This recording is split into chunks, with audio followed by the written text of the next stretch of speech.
कहानी आवारा आशिक। उम्मीद है आपने पिछले भाग पढ़े होंगे। अब भाग 4। रघु अजंता से मिलकर आने के बाद सोफे पर अकेला बैठा हुआ होता है। उसके साथ रहने वाला उसका दोस्त मंगी किचन में अपने लिए चाय बना रहा होता है। उसे आकर बैठते देखकर वह 2 कप चाय का लेकर बाहर आकर रघु के सामने चाय का कप रखते हुए पूछा, क्या हुआ भाई? भाभी मान गई? नाराज़गी खत्म हुई उनकी? मान गई होती तो मुंह लटका कर बैठा होता क्या? रघु ओखड़ेपन से बोला। मंगी मुस्कुराते हुए बोला, भाई भाभी बड़ी जिद्दी मालूम पड़ती हैं। जिद की नानी है, पहले पता होता इतनी जिद्दी होगी तो। रघु अभी बोल ही रहा होता है कि मंगी बीच में मुस्कुराते हुए बोल पड़ा, तो क्या करते भाई, आपका दिल तो उनको पहली नज़र में देखते ही फिसल गया था। वही तो गलती कर गया साला, शक्ल से इतनी भोली लगी कि दिल में सीधे उतर गई। अब चने चबवा रही। रघु खींचते हुए बोला, भाई गलती भी तो आपने ही की है। मैं तो पहले ही कह रहा था भाभी से झूठ मत बोलो, उनकी गलतफहमी दूर कर दो, पर आप बोले ही नहीं। उन्हें जब खुद से ही सच्चाई पता चल गई तो उनका नाराज़ होना तो जायज़ है, मंगी बोला। रघु उसे घूरते हुए देखता और बोला, तू ज़्यादा अपनी भाभी की साइड मत ले, जा यहाँ से। रघु की झिड़क देने पर मंगी अपना सिर हिला देता है और वहाँ से जाते जाते बोला, अच्छा ठीक है मैं जा रहा हूँ, आप चाय पी लेना। और मंगी वहाँ से चला जाता है। रघु की नज़र अपने सामने टेबल पर रखी चाय की प्याली पर जाती है। चाय की प्याली देखते हुए उसे अपनी और अजंता की पहली मुलाकात याद आ जाती है। वो उस पल में खो सा जाता है। फ्लैशबैक।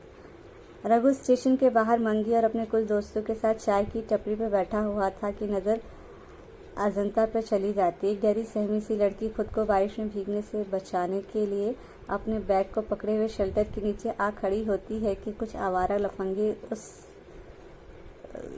लड़के उस लड़की के आसपास आकर खड़े हो जाते हैं।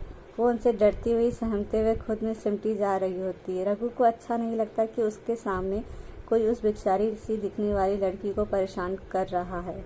वो उठकर उधर जाने लगता है कि मंगी उसका हाथ पकड़ते हुए बोला, भाई कहाँ जा रहा है? देख कोई लफड़ा नहीं करना का, अपना टाइम खराब चल रहा है।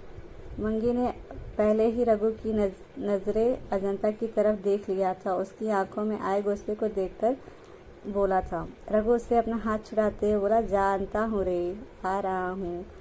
मंगी अपना सिर हिला देता है और रघु अजंता की तरफ बढ़ जाता है। तब तक अजंता उन गुंडों से हटकर दूसरी तरफ आकर खड़ी हो जाती है। रघु उन आवारा गुंडों को फिर से अजंता के पास आते देखकर जल्दी से अजंता के करीब पहुंचकर उसके गले में अपनी बाहें डालते हुए उन आवारा गुंडों को घूरकर देखता है। रघु को देखकर उन गुंडों के चेहरे पर घबराहट के भाव चले आते हैं। डर और घबराहट से सहमकर जब अजंता रघु की तरफ देखती है, उसी पर रघु उसकी आंखों में देखता है।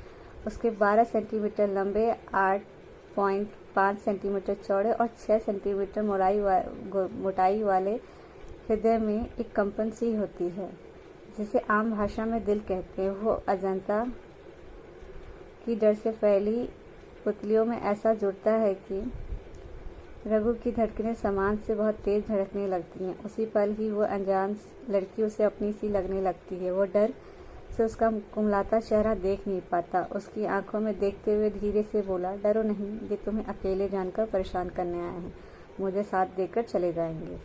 रघु अजंता की आंखों में देखते हुए कह रहा होता है, साथ ही उन गुंडों को हाथ के इशारे से जाने के लिए कहता है। गुंडे रघु का इशारा पाते ही घबराकर वहां से भाग जाते हैं। अजंता रघु को देखते हुए खोई हुई सी अपना सिर हाँ में हिला देती है।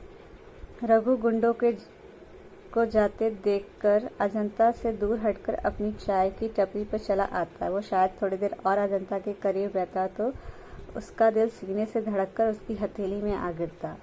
उस पल को याद करते हुए रघु का दिल धड़कने लगता है। रघु अपने दिल पर हाथ रखते हुए खुद से बोला, एक ये साला है जो उसके सोचने भर से सीना चीरकर बाहर आने को है, और वो कहती है सच्चा प्यार नहीं करता हूँ, इसलिए उसे अपना सच नहीं बताया। अरे क्या बताता?